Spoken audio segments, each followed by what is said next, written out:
Hello everyone, welcome back to the channel. In today's video we're going to take a look at the brand new Transformers Studio Series 86 Bonecrusher. Now this is the second Constructicon released for the 86 lineup, and I'm so excited to see how this one turns out and how the rest will turn out as these form Devastator. So without further ado, let's crack this guy open and see what awaits us inside. And now here we have Bonecrusher out of the packaging, and to be honest, I am kind of skeptical on this. I really do like the figure, don't get me wrong, but I also don't really like the lack of articulation or the lack of details that it has. This thing is mostly a blob of green plastic, and it doesn't really look all that well, but probably in the combined form it might look better. But moving on from that, I really do like this figure. Now focusing on the figure, he does have some nice paint details on the face. It's painted in silver and red right here on the chest piece, which is also the bulldozer piece. You can see he has a Decepticon logo painted and sculpted in red and painted in purple as well. It looks very nice.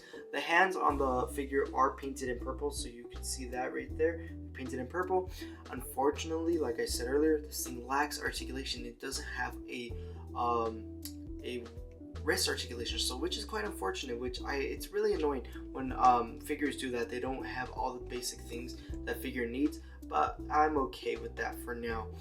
And then moving on, he does come with one accessory, being this tiny little blaster. Looks nice, looks cute, but that's pretty much it. And toward the back of the figure, he does look kind of chunky, and that's about it. This black piece is to combine into Devastator, so that's about it for the figure's detail. Not really a lot going on. It's just, like I said, green ball of plastic.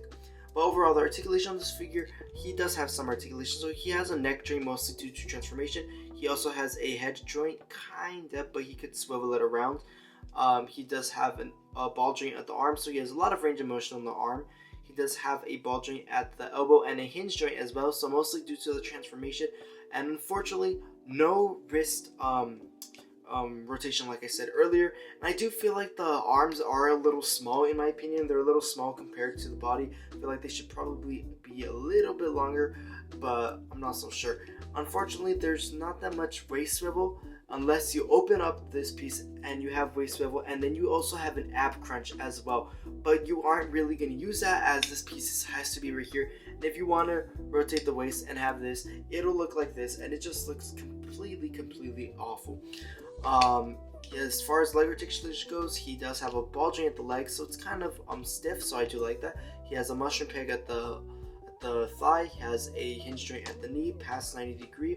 He does have a frontwards toe pivot and a backwards ankle pivot and an ankle rocker joint as well. So he has all the articulation needs for a foot, but not for the arm or the waist. I'm pretty sure Hasbro could have done this a little bit differently when designing this character, but because I've seen a bunch of other characters who have been designed and who've had compromised designs and have had amazing figures, but overall I feel like they did a good job, and they're mostly focusing on Devastator, not really the figure at this point. I did want to mention he does have some small nice details right here, which is pretty cool, and this piece that connects to the arm of Devastator looks really nice. It's mostly a backpack, but still looks very nice and has a lot of detail on it. Now for some comparisons, let's bring in Slingshot and Wild Rider. And Wild Rider and Slingshot both being combiners, all three of these are combiners, and I really do like having more combiners in the collection, and it gives off a little army vibe, but looks overall really cool. And I can't wait to complete Devastator, Superion, and maybe Menasor one day. But overall, here is these guys compared to Bonecrusher. They're all average deluxe size, so if you have Bonecrusher's a little bit hefty and a little bit big compared to these guys. Here we have our Studio Series Bumblebee and Jazz. And moving on to Voyager class figures, here we have our 86 Ironhide and our Legacy Soundwave. And finally, here we have Megatronus and Optimus Prime. Now the transformation is very simple and very fast. I won't really play the music or anything, but I will help you along with it. So the first step you're going to have to do is you're going to take a hold of the ball joint right here, twist it around, and fold it onto the back using that hinge joint. Tab it into the little tab right there. There's a little slot on the wrist part. Just gotta squeeze it in like so, and then you do the same process on this side. You're gonna squeeze that in, tab that in. Once you have that completed, you're gonna open this section up, and then you're gonna, just for extra clearance, you're gonna open this section up, fix the legs right here, close the legs, the feet, and just fix the knee right here, connect it like that. Then you're gonna tuck in the head just like right here. Then you're gonna move toward this section, disengage this piece right here. Then you're going to move the arm piece around like so that this circular tab is now facing upward. Do the same process on this side so that the two little circles on top are facing upward. Use the double hinge joints on the shoulders. Then you're just gonna slide it in here, I believe so. Yes, you're just gonna slide it right there. Do the same right here. Attach both sides right here. Tab that piece in. Then once you have done that, you're gonna then attach this piece down here. Leave that like so. Then you're gonna attach the feet or the legs onto the little black piece right there. Just gonna attach it right there. Just try to nudge it in like so. Do the same process on this side. Just nudge it in like that. This little piece goes over right here. Then you're just gonna play around with this till you get the right spot. There's 2 hinge joints. It shouldn't be that hard, but yet it's a little difficult at times.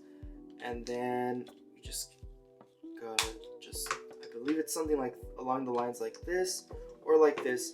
And there you have Bonecrusher fully kind of transformed into his bulldozer mode. And honestly, the bulldozer mode, I honestly somewhat like it. I somewhat dislike it. There we go. We have him fully transformed. That's what the issue was. But anyways, I somewhat like the bulldozer form. I somewhat dislike it. I dislike it because there's not that much paint going on. I really wish they would have painted a little bit where the treads were, just to give him that like little going, because he just looks too bland. He looks too simple. I really don't like that.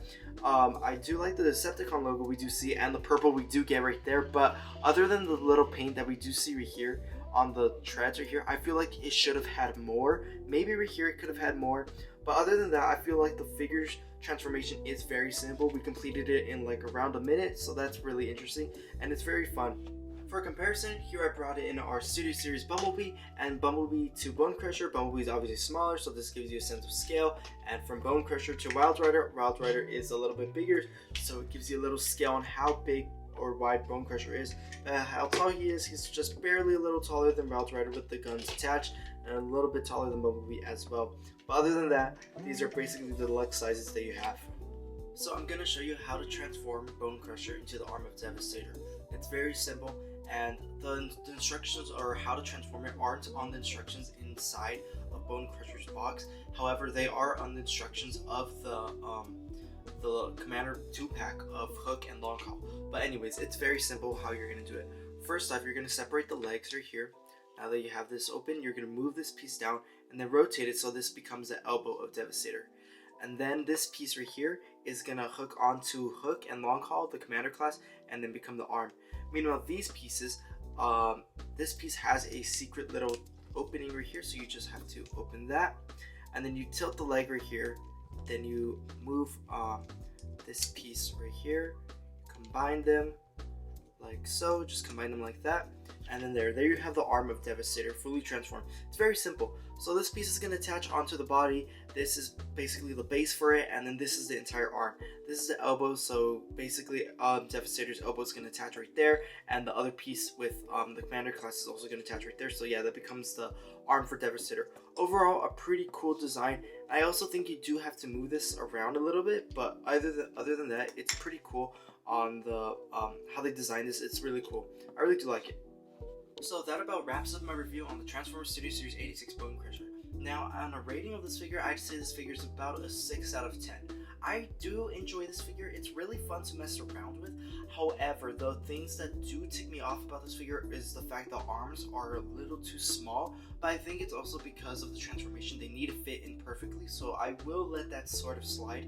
And then second, there's no wrist rotation. Honestly, if there was wrist rotation, that wouldn't really affect transformation whatsoever. I just think Hasbro's budget was mostly focusing on the elbow joint for Devastator and not much on the figure, so I don't really mind all that much.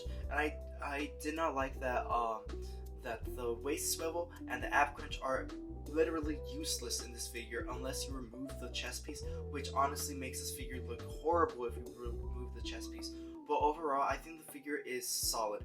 The gun accessory is really nice. The little piece that attaches to Devastator is very detailed. There's a lot of little details on the figure that do get washed away, but it's really nice. The paintwork on the red, purple, silver, and other pieces are really nice. I do enjoy this figure. I recommend it for anyone, and anyone who wants to build Devastator really needs to buy this figure in general, and all the Constructicons if you really want to buy Devastator, obviously. But overall, as a rating, I'd rate this guy a 6 out of 10. A necessary component, but a slight kind of boring figure, to be honest. But overall, it's really fun. So that about concludes my review. Thank you for watching. Please subscribe, leave a comment, and I'll see you guys in the next video. And in the words of Optimus Prime, transform and roll out!